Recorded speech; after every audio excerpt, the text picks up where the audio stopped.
Hi. Okay, so I fixed the board, and so let's finish this lesson.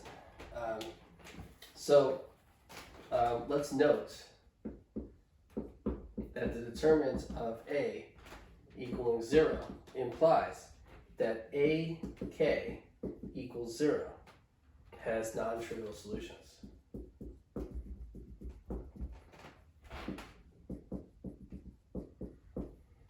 Okay, and this is by the equivalence theorem, which is theorem 2.3.8, and it's parts B and G of that theorem. So in theorem 2.3.8 in the book, if you look back on it, there's a lot of different parts. If you look at parts B and G, they're equivalent. And from that, you can know that the determinant A equaling 0 implies that AK equals 0 has non-trivial solutions. Okay? Determinant of A equals 0 would mean it's false, that the determinant of A is non-zero. And that would mean it's false, that this only has trivial solutions. Okay? And so then you can imply from that that the column vectors of A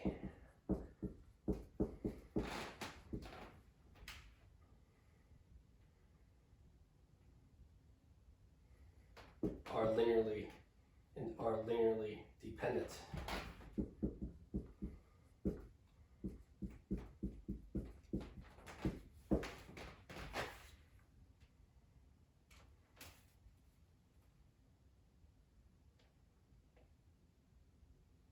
Okay, so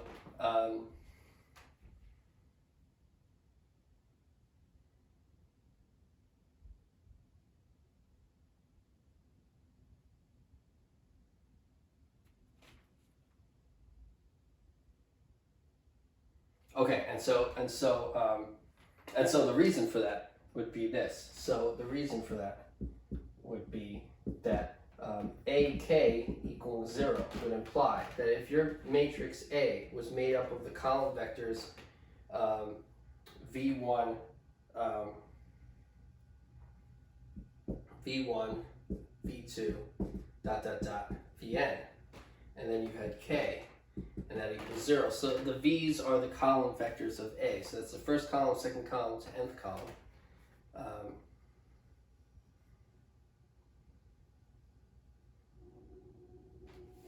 And that would imply then that if I take this K here, this K is the vector K1, K2 to Kn. Okay, so if I multiply these, another way to express the product of these two matrices would be K1 V1 plus K2 V2 plus plus Kn Vn, and that would still equal 0. So I'm expressing the product of this matrix broken up into column vectors times K as being the linear combination of the column vectors of A. So this would be the first column of A, the second column of A, the third, that's the nth column of A. And so the K's are the components of this K here.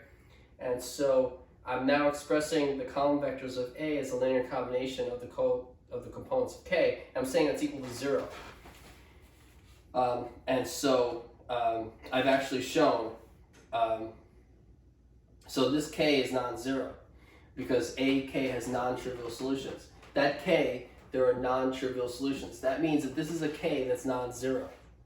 That means at least one of these K's is non-zero.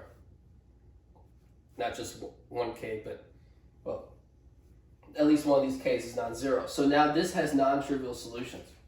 So this is non-trivial solutions because I've shown that not all the K there is not all zero. So this is a non-trivial solution.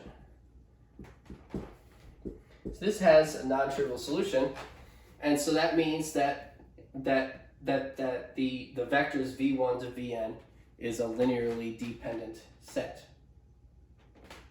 That implies that the set V1 to Vn is linearly dependent. Okay, so the set of column vectors of A is a linearly dependent set. That means the column vectors are linearly independent. And so this is the reason for concluding from that the column vectors are linearly dependent.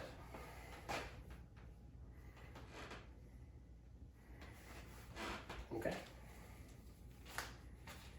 Okay, so let's keep going.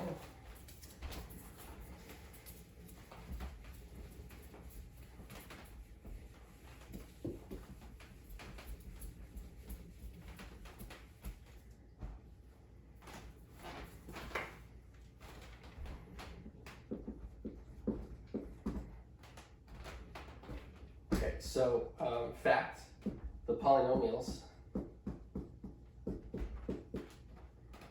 1x, x squared, dot, dot, dot, x to the n form a linearly independent set.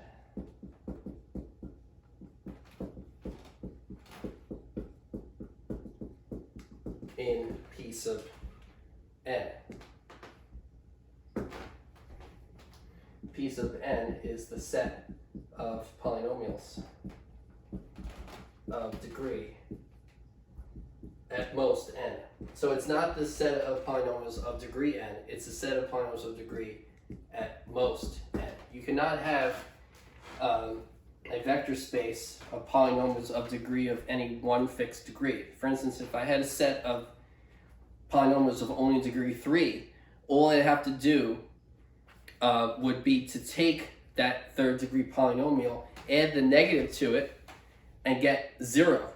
And then 0 would not be a degree 3 polynomial. So I could show you that adding two third degree polynomials, I don't have to get a third degree polynomial. So you cannot define a vector space using polynomials of one fixed degree. There would be a way of adding two of them to get 0, or getting other polynomials which would not stay that degree polynomial. Okay, so you have to think of polynomials of degree at most n. So if you take one polynomial degree at most 5 and you add another polynomial degree at most 5, you will get another polynomial of degree at most 5. But if you take a polynomial of degree 5 and add another polynomial of degree 5, you don't have to get a polynomial that stays 5. It might be less than 5. Okay. So anyway, the polynomials 1x, x squared to xn form a linearly independent set in P sub n. Okay, so that's a fact. Okay, and P sub n is a subspace of capital F of negative infinity, comma infinity. It's a subspace of the functions whose domain is the entire real line. This is the set of functions with domain equal to the entire real line. Okay, so P sub n is a subspace of the vector space of all functions defined on the real line with the usual addition and scalar multiplication operations of functions.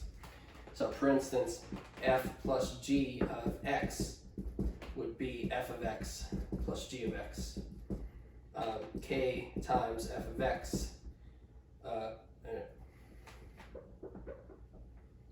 kf of x would be k. The operation k times f of x would be k times f of x, meaning multiplying the function f by a constant k would result in k times f of x. So these would be the operations of addition and scalar multiplication defined on the functions with domain the real line. And that would be a vector space. All 10 axioms would hold. And so P sub n is a subspace of that vector space. Okay? If you add two polynomials of degree at most n, you'll get another polynomial of degree at most n.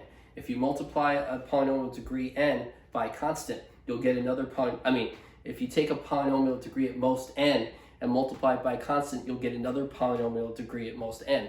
And so the polynomials of degree at most n is closed under addition and scalar multiplication defined in the usual way of functions. And so that is a subspace of the set of all functions whose domain is the entire real line.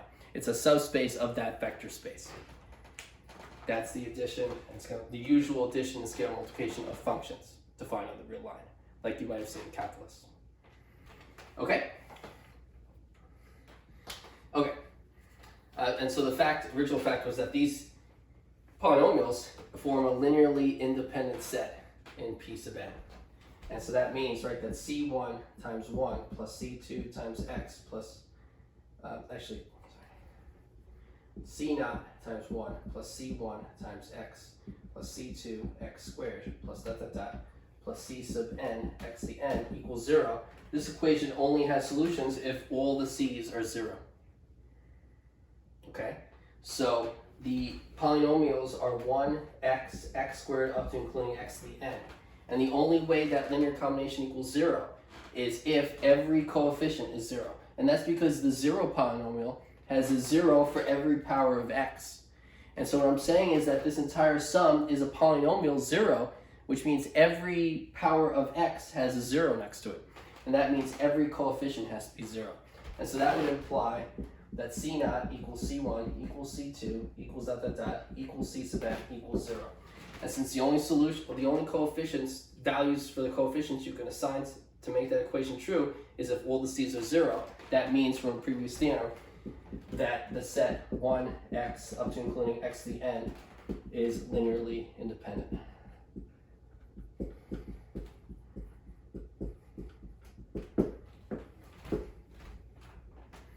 Okay. Okay.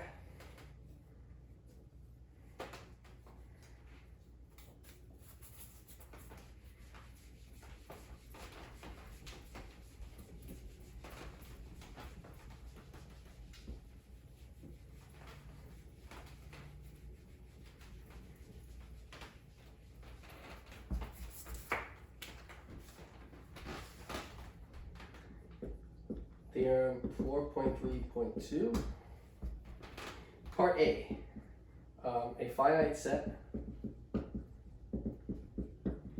that contains 0 is linearly dependent. Okay, so Part A of this theorem says that a finite set that contains 0 is linearly independent. Okay, and Part B is a set with exactly one vector is linearly independent if and only if that vector is not 0. And C, a vector with exactly two, a set with exactly two vectors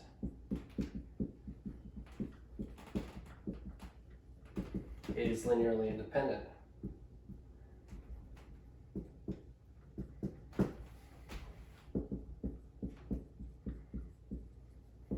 If and only if neither vector is a scalar multiple of the other. Neither vector is a scalar multiple of the other.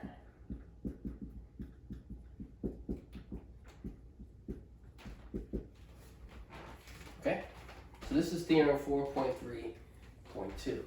If you need time to write any of these things down or think about them, you can pause the video at any time. So theorem 4.3.2 says a finite set that contains 0 is linearly dependent.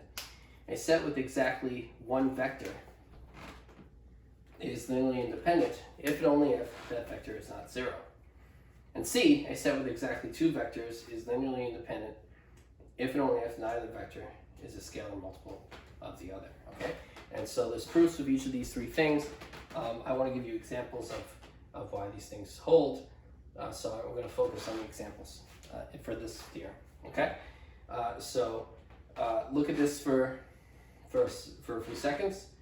Okay, and I'm going to erase this and I'm going to put examples. I'm going to be referring to part A, B, and C of this theorem on the next board. Okay.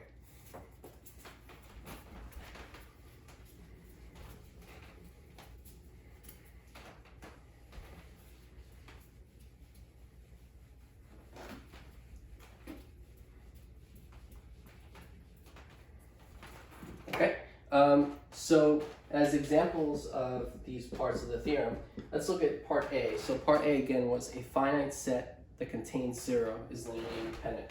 So let's say our set S was the set 0, 1, 2, 3, 4, 5, 6. Now again, 0 here doesn't mean the number 0, it means the 0 in R3, right? So the 0 is the 0 in R3. The 0 in R3 is a 3-tuple whose all of its components are 0, right? Here's the x, y, z axis, here's R3, and you've seen this labeled as 0 before the origin. And that 0 is really not the number 0, it's the 3 tuples 0, comma 0, comma 0. So that 0 in set S is a 3 tuple where each component is 0 for this example, because in this example our vectors are in R3. That's a 0 in R3. Okay, so I want to show this is linearly dependent. So all I have to do is show that I can express one of these vectors as a linear combination of the other vectors in the set, and that it has non-trivial solutions.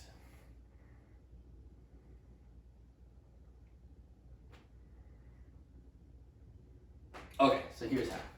So let's say this was my V, so if that's 0. This is the first vector that's not 0. That's the second vector that's not 0. So it's a very easy way to do this. Just look at the set V2 is equal to 5 times 0 plus 0 times V1. So, oh wait, no, sorry. I'm going to say, I want to do, this is V1, that's V2, that's V3. So I want to say there are non-trivial solutions to C1V1 plus C2V2 plus C3V3 equals 0. I want to find a solution to that equation where not all the C's are 0. What we'll have to do is make each coefficient of my non-zero vectors 0. And then choose some non-zero number to multiply 0 by. So let's do 7V1. So now, because one of the vectors is 0, and the other one's going to be anything else, they're non-zero, then I just multiply each of the vectors that are non-zero by 0. And then I multiply the vector that is 0 by a non-zero number, and now I have a non-trivial solution to the original equation. Because I can say that I can say that's equal to 0 if each coefficient of each non-zero vector is 0 and the coefficient of the 0 vector is non-zero. Okay? And so then that would mean, therefore, that S is dependent, is linearly dependent. So I guess I did a rough proof of that, but in the example by showing you how you could prove it. So S is linearly dependent. Right? You just make the coefficient of each non-zero vector 0 and the coefficient of the 0 vector a non-zero number. That would be a non-trivial solution of your original equation, showing that the original set is linearly dependent. Okay, so that's part A. And then for part B,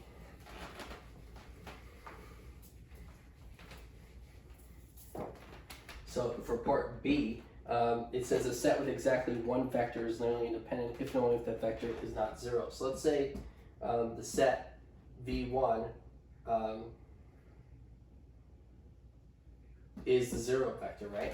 And that's V1. Well, I want to show that that has non-trivial solutions, which it does, because if V1 is 0, I could say 5 times V1 equals 0, because it's 5 times the 0 vector equals 0. This has non-trivial solutions, right, to the coefficients. And so since it has non-trivial solutions, therefore S is linearly dependent. And it's linearly dependent because the only vector in the set is the 0 vector. Now so that's if S is so if S is equal to V1, where this is non-zero, then C1 V1 can only equal 0 if C1 is 0, right? Once the only vector in the set is non-zero, C1 V1 only equals 0 if the coefficient is 0. And so therefore, there's only trivial solutions, right? The only coefficient has to be 0. So that implies that S is linearly independent. So we see that if the set contains only the 0 vector, it's linearly dependent. If the set only contains one non-zero vector, it's linearly independent. Okay, and for part C,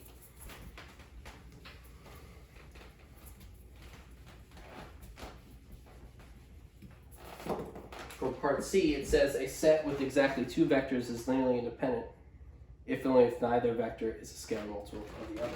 And so if your set S has the vectors V1 and V2, right? Then let's say they're both non-zero. If one of them was 0, the other vector 0 would be 0 times the other vector. They'd be scalar multiples of each other. The only interesting example is if they're both non-zero. So, and they're different, right? These are distinct. So they're different, they're not the same, and they're both non-zero. So that would be the interesting example. So they're distinct non-zero vectors. And so, saying that C1 V1 plus C2 V2 equals 0, and defining all the solutions to that equation, if C1 and C2 were non-zero themselves, if we did have a distinct, if we had a non-trivial solution, then the non-trivial solution, that would imply that at least one of these C's was on 0, and I could show that V1 would equal negative C2 V2 over C1, and that would be negative C2 over C1 times V2. And if I let capital C equal negative C2 over C1, I'd be showing that V1 is equal to capital C V2.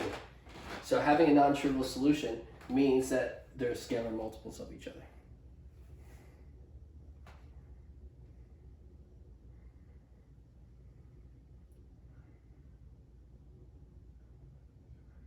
Okay, and if they're scalar multiples of each other, you could also show that they're non-trivial solutions. And so these two statements are equivalent. Saying that they're scalar multiples of each other is equivalent to saying that you have a non-trivial solution.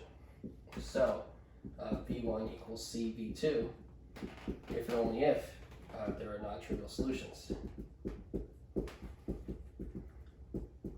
But non-trivial solutions is equivalent to saying that they're linearly dependent.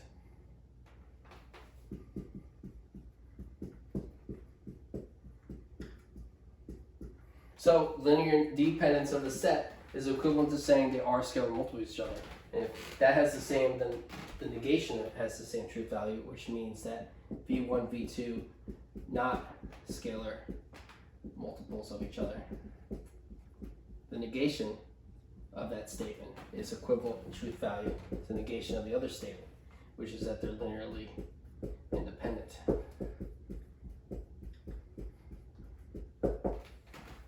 Okay, so the statement that your two vectors are not scalar multiples of each other is the same in truth value equivalent to the fact that they're linearly independent. And that proves, that's the proof of part C of that theorem. Okay, so we'll stop there, and next time we will continue with section 4.3. Have a good day.